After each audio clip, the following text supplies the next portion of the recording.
I guess I should have kept it playing. I don't know why I did that so fast. But guys, I usually don't stream on a Monday, but I'm going to try something different this week. I'm going to try to commit to doing all 5 days this week. So to keep you guys up to date on the latest entertainment news and reviews that we can do. We don't usually go on a Monday, but it's Monday. And we're we got an empty house, so we thought break into the new studio. Guys, as always, it's Chris. I'm your host, and joining me for the first time in a long time. How long has it been? It's Joy. Hi. It's been a little. It's not been that long, but you don't get on the show as often as we could because you're so busy. But this time I was like, I don't care how busy you are. Get up. Let's talk about some stuff, and we're gonna just quickly go through some things. Well, how you been, baby? I've been good. How was dinner? I made you a delicious dinner today. You enjoy it? Oh, I made dinner. You're damn right. Was it good? You like it? Was it good? You like it? I thought it was good. It was delicious. I am contractually obligated to say that. Otherwise, a little pop to the back of the head. Well, guys, if you don't catch us live during our YouTube broadcast on Facebook, on Twitch and whatnot, you can also catch us on our podcast. You can listen to us on Google Podcasts, on Spotify, on SoundCloud, on Apple Podcasts.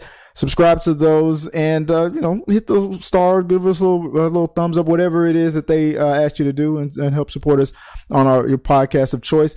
Also, remember, put it in the box. Let us know what you guys are thinking. Hit the like and subscribe button. Follow us on all social media. Send us your questions, your comments. Become a member, become a Patreon, or send super chats if you want us to talk about whatever you guys want to talk about during the live stream. It will come up right now. It usually comes up on like the left, on the right of the screen. Right now, it's going to come up like right here.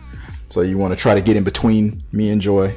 That's how you got to do it. Just type something in real quick, and it'll show up in this area right here. And I'll try to keep an eye on those. You know what? Before I mess up, let me see if I can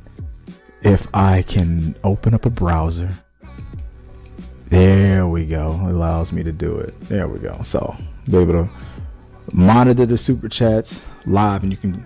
There you go. That's will be what I'll ask you to do. Monitor the super chats. You'll see it pop up on that big ass screen right there, and just keep me focused on that, because sometimes I got tunnel vision. I'll just be focusing on you guys, and then I won't think to look at the super chat. So type something in, as somebody already did. Perry Kelly says, "Hi there. Who's this girl next to you?" This is my lovely wife, Joy. Hi. That's right. I can pull sometimes. She took pity on me. But yep, this is my wife, Joy. She's helping me out today. See, there we go, right in the middle. See, I told you guys, if you want to come between us, just type something in and boom, it'll pop up right there. So like I said, I'll be monitoring that.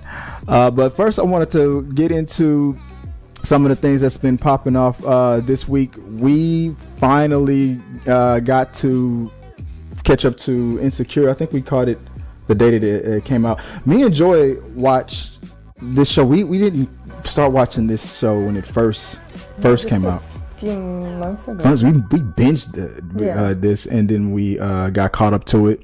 Instantly loved it, and sad that it's over now. And sad that it's over. We should have watched it. Like, I don't know. It wasn't on my radar. I didn't think it was gonna be good. I heard about it for a long time, and then I just was like, you know what? Let me just see what it's about. And I just, I'm glad I did. I thought it was hilarious. What was the first thing we saw? What's her name? Issa Rae. Issa Rae. I think one of the first things I saw her in was that movie that she did on Netflix. Like her and her boyfriend were running from the cops. It was a mistaken. They were accused of being like murderers, and then they had to prove. I didn't get to finish that. Okay. That was. But I did see some of it. And there was another movie. I think I went to an advanced screening where her and her boss were helping this little like girl boss kind of a thing. It was like an advanced screening I went to. I can't remember the name. She got zapped into a child. And got turned into it, and she was the assistant, right? Yeah.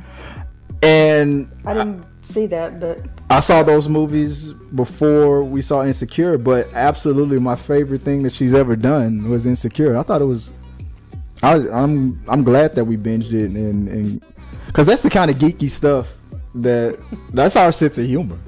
Like we talk like that, and those awkward moments and stuff like that. We kind of do that all the time, so we kind of really relate to the characters.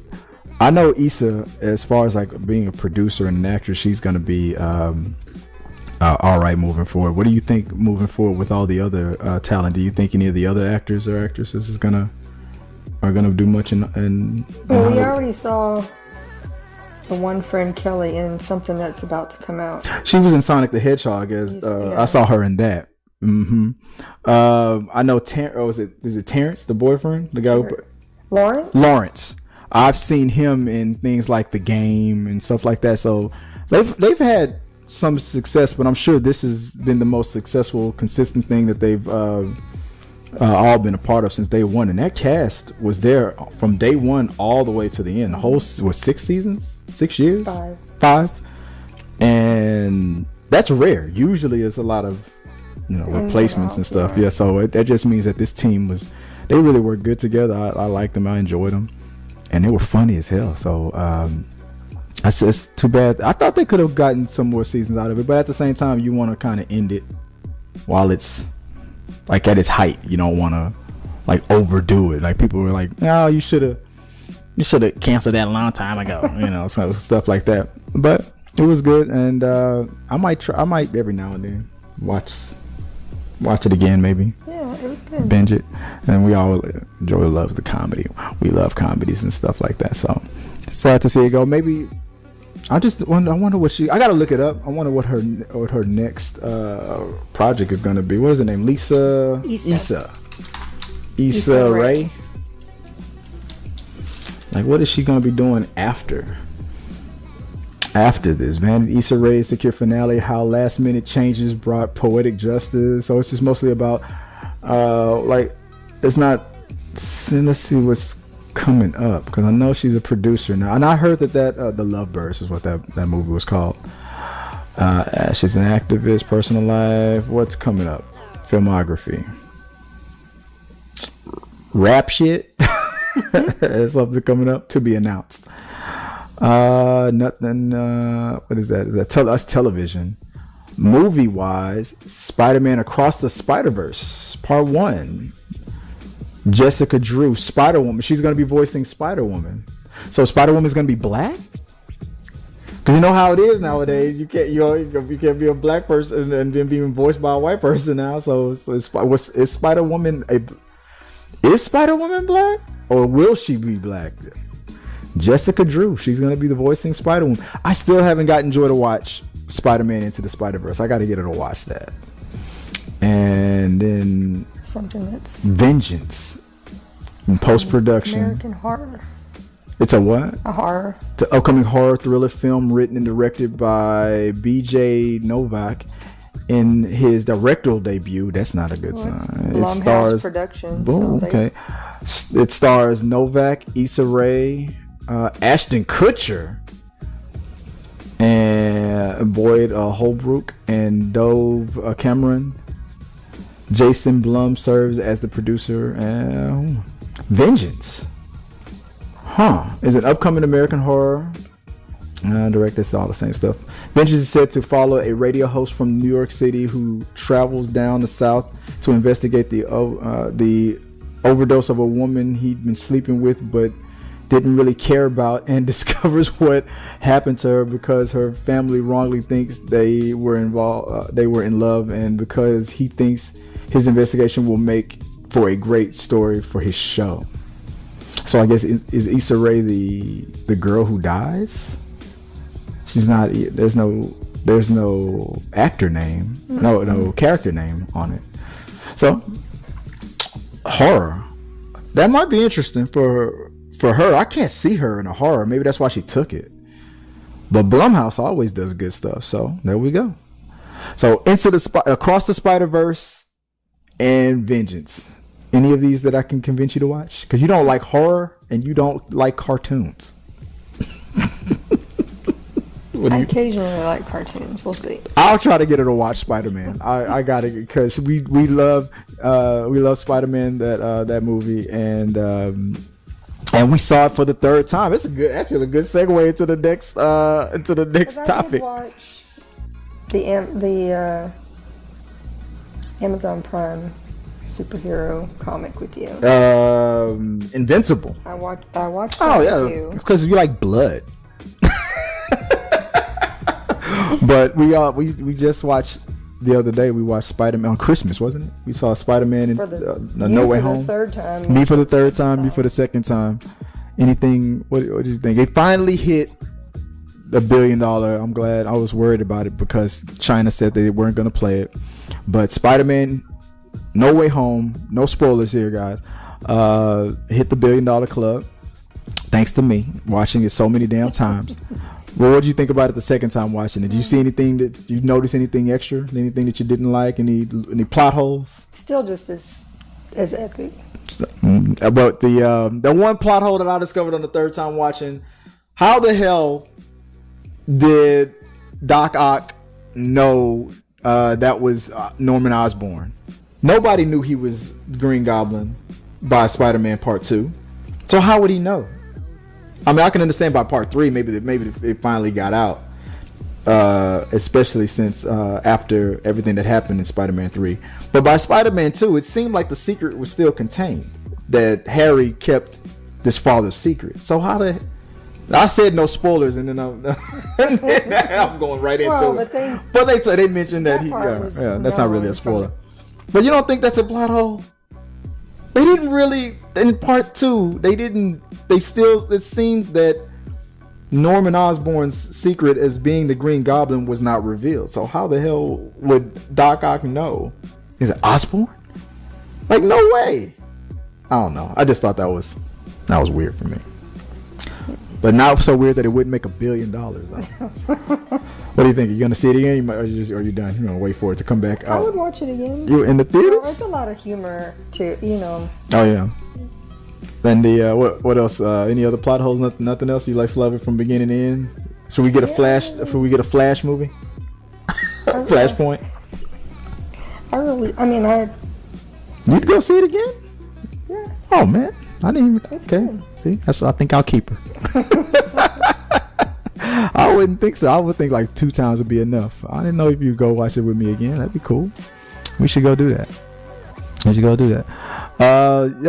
The news hit that Spider-Man Into the Spider-Verse finally hit $1 billion.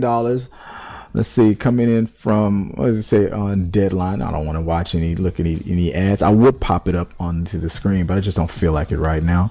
Or can I? Let's see what happens. Hold on one second. Let's see what I got here. But no, the camera's not censored, so it wouldn't do good. It wouldn't do good to do that. Spider-Man No Way Home already in the black from 1 billion worldwide box office, could see ultimate 600 million plus net profits.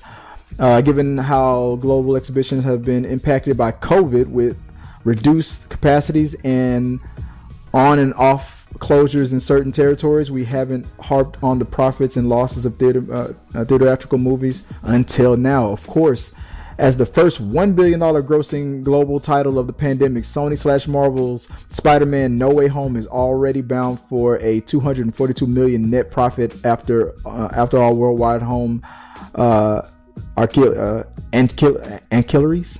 That's what I said. Ancillaries, marketing costs, and participation. However, should movie theaters remain open amidst the Omicron surge, particularly given all the COVID safety measures they've implemented in the Tom Holland's and there have been Benedict Cumberbatch movie remains on the steady box office track, it's quite possible that Sony features will see a profit that close to 3 times what it's currently generating, with an estimated 610 million.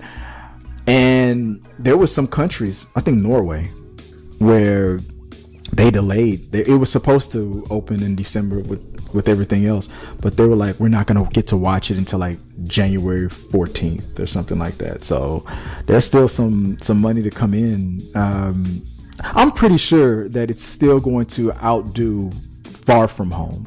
I think Far From Home was 1.1 billion, but it's on that path. It's gonna surpass. Oh yeah, because it was like a 1.05. So it's definitely by week 3. The question is, will it I was hoping it would get at least to 1,500,000,000, 1.5. That's what I was hoping for. But it might. It might. But to me, this proves that what Warner Brothers was doing with the day and date releases, releasing things on HBO Max and in theaters, does not work. Not in my opinion. Every movie that pretty much didn't do that did fairly well.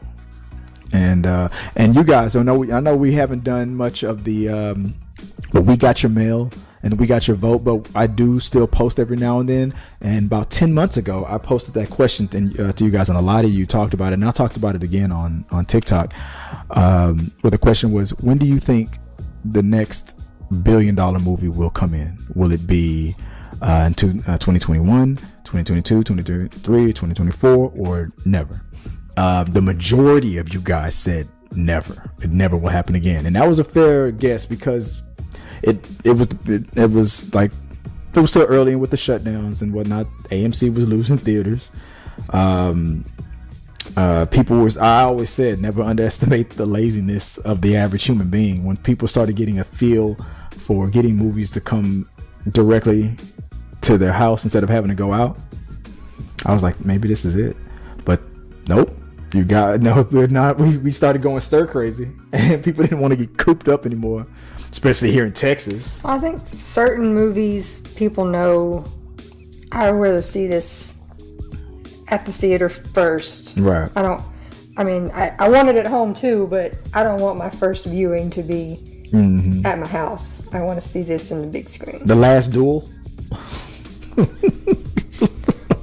Them damn kids, could have gotten off the Twitters enough to watch my damn movie, but no, Spider-Man. They made it into an event. This was the closest that Sony had to like an in-game, because this was like, and I like I said, this is I don't consider this an MCU Sony trilogy. This was what's the word, octology?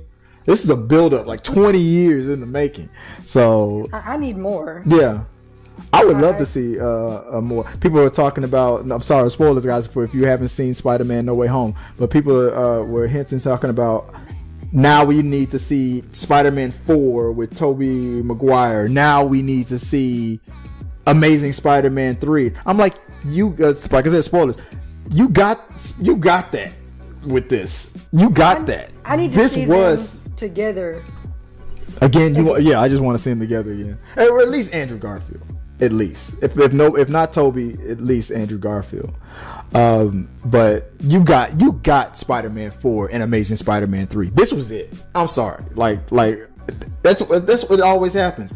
Bring in the Snyder Cut. We want the Snyder Cut. HBO and they give you the Snyder Cut. Now give us this cut. Now give us the Suicide Squad cut. Like you guys are never satisfied. You got this ultimate movie, this ultimate combination. And you're like, that's not enough. I want Spider-Man 4. I want to make Spider. Like it's never gonna stop. So it's like you give them an inch, they take them out. But at the same time, I get it. We love it. I mean, hope they do have some behind the scenes, some bloopers, because I'm sure there were some. You think most of that stuff was ad-libbed? Some funny moments between the three of them. Yeah.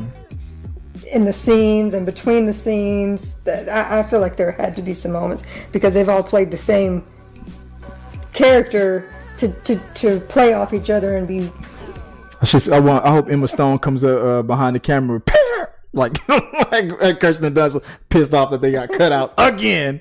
Well, that would be funny, but and more stuff to connect what's going on with Doctor Strange and stuff like that in the future. But yeah, I'm looking forward to it. I'm hoping that, well, this is a working formula, obviously, but I hope Sony does it again. Hope they don't do it too much where it won't work anymore.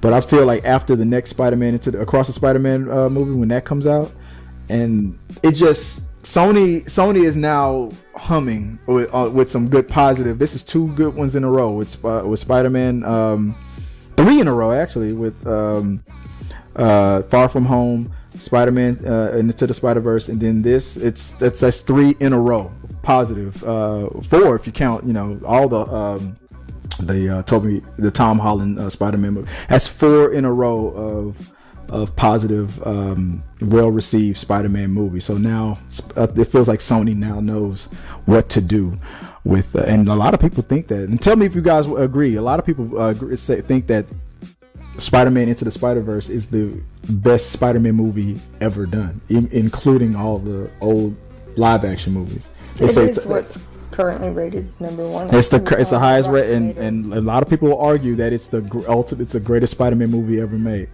And I'm not there yet. I'm still juggling between Spider-Man 2, now No Way Home, and Spider-Man Into the Spider-Verse. I'm gonna go, depending on what day you ask me, it's gonna depend on that question. But let us know what you guys think about the whole thing, about the news about Spider-Man hitting the $1 billion club.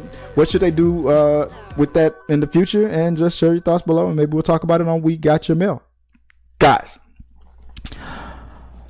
we just saw get all lovey-dovey about it. I'm allowed to harass her sexually.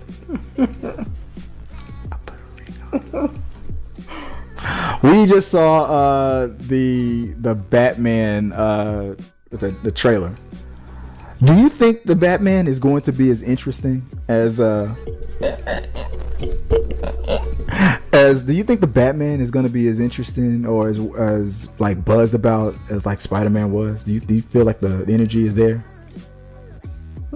No. So no $1 billion. The last couple of Batman versus Superman made $1 billion. This is not linked to the DCEU, but this is Robert Pattinson's first. The first Batman movies ever since Michael Keaton. The first ones aren't usually. People kind of tiptoe into a Batman movie.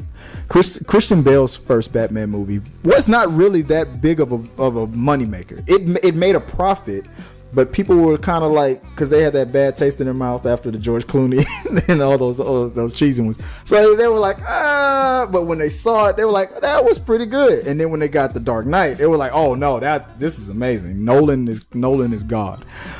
So, but now that Nolan's not doing it anymore, and then the whole Batfleck thing and all that, now people are like tiptoeing again. It kind of feels like they're pulling back. But based on what you saw with Lenny Kravitz's daughter as Catwoman, as with Twilight Boy with Pattinson, I don't call him that, I'm just making fun of him, but he looks great. What do you think? Did that trailer didn't do anything for you? I understand they don't want to. We don't want to do the Netflix. Let me show you the entire movie in a.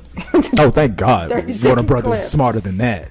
But I didn't see enough that made me like super excited for it. Nothing that made you go. Ooh. I'm gonna have to see it. I'm gonna have to see those Robert Pattinson abs to see how it plays out, because Batman, it seems dark. Batman is such a hard, like it you don't know what you're gonna get, because you can see one and be ready for it and then be like, wow, that was not good. And then, like, we've already had Catwoman and things didn't go well. It wasn't well received. So it's one of those things you really are gonna have to just, I think, see it to really see how it ends up getting pulled off. Because the little clips, they don't tell you a whole lot. In your opinion, who is the best person who played Batman? I mean, I'm still old school. I love Adam West. No. You said old school. No, the first Michael Keaton. Michael Keaton. Yeah. MJ, Court of Owls storyline. Maybe. That's like this Court of Owls, a secret society in Gotham that really runs everything. And I don't know much about the Court of Owls, but I know enough that Court of Owls, from what I know of them, that secret society in Gotham, that like, imagine the Illuminati if they only worked in one city. And the owl, if I understand it, is the natural predator of the bat. So that the Court of Owls. From what I've seen in these trailers with Robert Pattinson's upcoming Batman movies, I would not be surprised if this movie is well received, which I feel like it will be, and they do a sequel, which I feel like they will do. I would not be surprised if Court of Owls is the main thing for the sequel, or the third, or if there's a third one that maybe we'll get a like an end credit thing where it turns out the Court of Owls is pulling the strings from day one, and they're the over, like the Thanos, the arcing behind the curtain villain.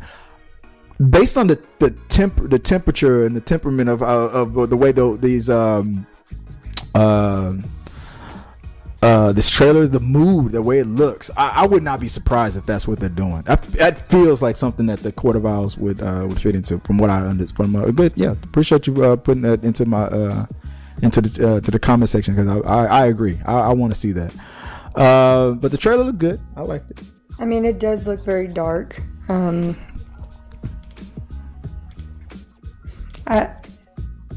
It just has to be, because I do love my humor, and I can tell this. You want Batman to cut a couple of jokes? You can tell this was not not that kind of movie.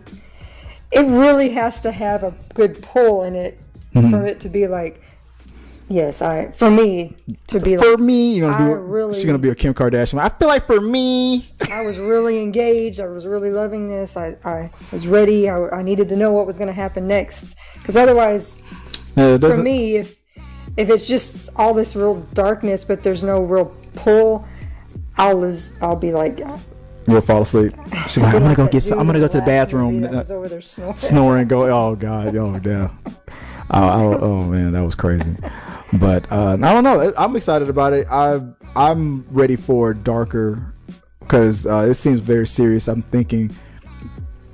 feel like, to me, Ben Affleck gave the most accurate Batman we've ever had, most comic book accurate.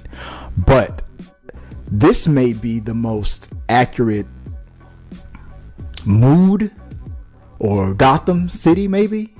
From what I can tell, this might be the tone. This might be the most comic book accurate Dark Knight tone that we've ever seen. I feel like Ben Affleck was the most accurate Batman, but the tone of this may be the most accurate. So what's your top 3 comic book movie / series of the year? Oh, that's a good question. What's yours? What all do we have this We year? saw there was like Shang-Chi, there was the Eternals, there was Spider-Man, there was Suicide Squad, there was Wonder Woman 84 came out in 2020. Right, that wasn't this year. As far as series, all the Disney Plus stuff that came in, WandaVision, Hawkeye. Top 3. Spider-Man's in the top 3. WandaVision. Love the WandaVision. Was WandaVision WandaVision was 2020, but it went. I'll allow it. Yeah. Oh man, that's hard for a third one, because I liked Shang-Chi. But I also liked just left my mind. Invincible? No, what came after WandaVision? My mind. Falcon and the Winter Soldier. I liked Falcon and the Winter Soldier. Yeah. Because there was enough action, and there was so much interest, and there was the comedy. For me, it had a little of everything. And I really enjoyed that I was like very sad that it was over. Like, oh man. For TV series, it would be WandaVision, it would be Invincible, and I guess I would say Falcon and the Winter Soldier. Falcon and the Winter Soldier. For movies, it would be Spider-Man No Way Home, Shang-Chi,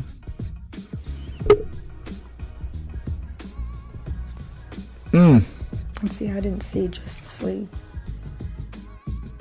You do. What's your top 3 comic book / movie series? Oh yeah, you didn't say that went to the theaters. So yeah, so Justice League, yeah. Oh, okay.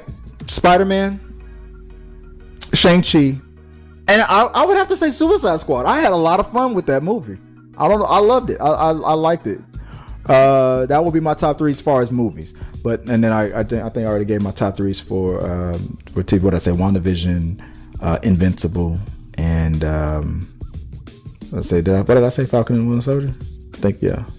Because I rewatch those a lot over and over again. Good question, man. Appreciate it. Thanks. All right, real quick, because we're gonna get out of here real soon.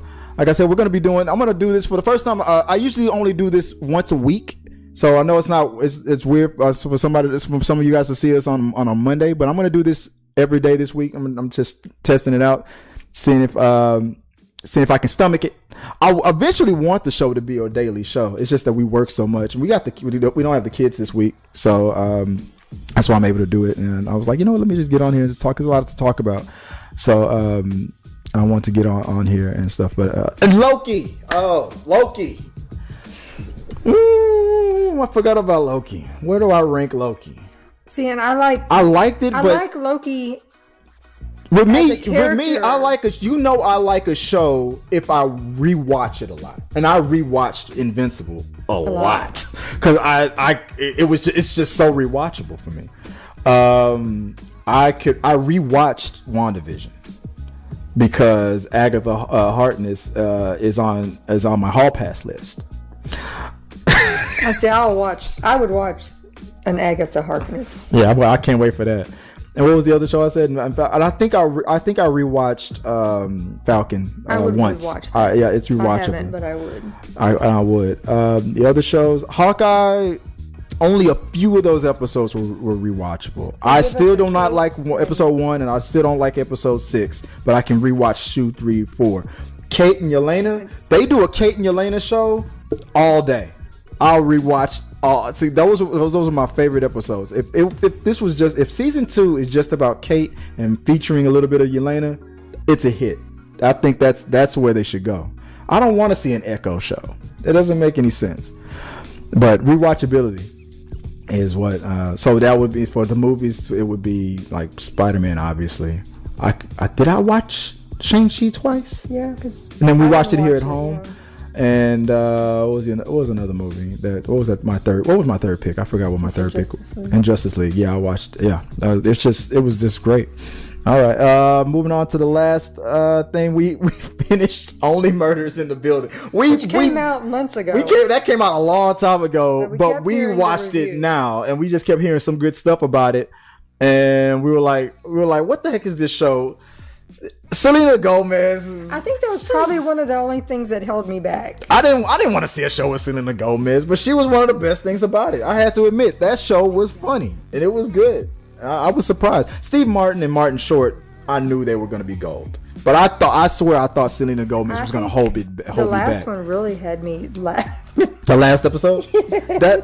From beginning to end, it was the mystery about it. Steve Martin. If you guys have not seen Only Murders, I'll put it to you like this: especially if you're a couple like us, a couple of geeks that love to watch this stuff. If you like comedy, it's a mystery. It's a good mystery. It's funny as hell. Each character brings something great to the table, especially Martin Short. He was crushing it the whole time. And if you're like me, I'm not a Selena Gomez hater. I've just never found her that interesting. Like her acting career, her singing career, I've just never been a fan. Nothing against her. I've always just thought that she was just the most, I don't know, just an average kind of wasn't delivery. Anything you saw that typically is not like this Oscar worthy. Right. Never Oscar worthy. It's fine. But if I wasn't a fan of Selena Gomez before, I'm now she has proven me wrong on this. So I recommend it. If you like mystery, comedy, it's very well written. Mm-hmm. Who you said they didn't write this, but this is an adaptation from something else. No, it's created by Steve Martin and Hoffman. I can't remember the first name. The two of them created the story. It's very bingeable. I mean, if you executive produced by all three of them, plus the whole list. It was numerous people, but the three of them. It's hella bingeable. I mean, it took us a couple of days to finish it because we always wait at the end of the day to watch it. There was one episode that bored me and didn't get my attention, not because it was due to. It was actually you needed to watch it. When you had to pay attention. I was just so tired. It was an episode where it bored me, and it wasn't really that it was boring. It was just I was so tired that what the gimmick behind it, and I'll just use the gimmick only for lack of a better word, but it wasn't really a gimmick. It was actually, it made a lot of sense. Like, if you liked Hawkeye, that thing with Hawkeye, with the fact that how human he was, and he was losing his hearing and things like that, there's something very similar to that in this series too, that worked perfectly. But I was so tired, I couldn't keep my attention, and I had to watch it again. And I'm glad that you made me go back and watch it. But that was just one episode out of the 6. But it's a very, I'm gonna call this my binge review. This is a very bingeable show. If you got a day that you just want to kill a quick 6 hours, this is the show you can watch. It's very good. And did they confirm that for season 2? Before it even finished, they confirmed it. But are they gonna change the name to Only Murderers in the Building, or is that just a joke inside? I think that was just a joke. Within Tina Fey was even in this, and she was funny as hell. And I hope that she has a bigger part in season 2. So I'm looking forward to it. You guys, you want to laugh, you want a good mystery, you want some twists and turns and on top of that, well written. I thought it was either going to be dark or just a straight up slapstick stupid comedy. I was surprised that it was how smart it was. So smart, mysterious, and funny. Go check out. Because it is Steve Martin. And Steve Martin Short. Because that is their. And for all you guys who like to look at, Selena Gomez, I mean, I'm not one of them. She's alright. What was that, like Newman, like with me and my punchable face that I think I'm all that I can say that about Selena Gomez. Newman from Seinfeld was like, "Man, she's alright. I need a real pretty face." like whatever, Newman. But no, I'm just teasing. No, she made me a believer. I'm a fan now of Selena Gomez. I'll give her credit where credit is due. Was that the last topic? I think so. Was that the last thing, guys? Well, thank you guys for watching us and for sending those questions in, keeping us on our toes with some good things to talk about and some good things to think about. That's why I call it Talking to the Medias, because I like talking with you guys about this stuff. Like I said, I normally don't do a show on a Monday, but I will try to commit. I will do a show every day this week. So I'm hoping that this will become a daily show in the future. If the kids will allow me, but if not, maybe Wednesday, Thursday, and Friday I can definitely commit to. But it was fun. Maybe I can convince this one to, quit being so hands off and get on the show. Stop like cooking my dinners and taking care of me and stuff, and like being so damn selfish, and come on the damn show with us. What the hell? But if people want, she doesn't know I'm gonna do this, but I'm gonna do it. So I know the odds are that this is not the audience for it, but if you know anybody in the medical field, like if you're a nurse, or if you know a nurse or anything like that, if you or doctors, anything, you need scrub caps and gowns, my wife makes those. So if you're in the medical field, or if you know someone who is, Joy, you want to tell them where they can get the supplies that you make? I make scrub caps, and they're not just for nurses. For doctors? Surgical scrubs, doctors, dental hygienists, dental assistants, vet techs. It's a lot of different fields that will wear them. Especially now with the pandemic, there are a lot more wearing them than previously.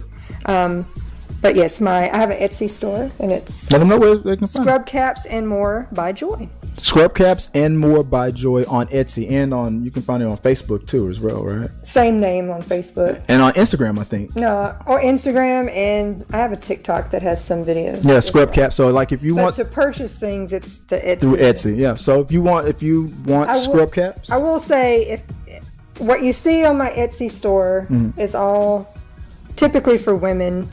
But I make them for men. I have Batman, Spider-Man, Marvel.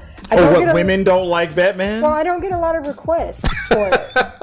And I don't get a lot of requests for the men's caps, but I make them. So if somebody wants them, don't they just message me, and I will add it. Well, there you go. So if you're in the medical field, or if you know someone who is, Scrub Caps by Joy. And guys, you can know where to find me. You can always add us at T3 Medias if you want to holler at us and say something that you want us to talk about, or send us a question, comment, concern that you want us to go over the show with. Maybe we'll talk about it on We Got Your Mail. Or if you want to add me directly, you can also find me at Chris W. Fagan on all the social medias. Hit the like and subscribe button.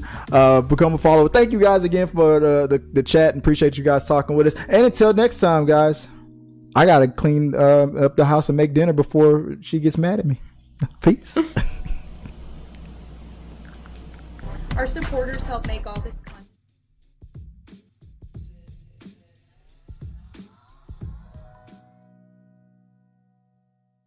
Our supporters help make all this content possible, so make sure you check out our Patreon page so you can help us bring you the content you want.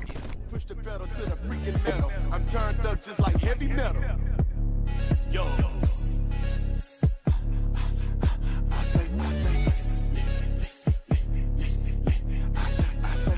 Turned up on another level. Push the pedal to the freaking metal. I'm turned up just like heavy metal.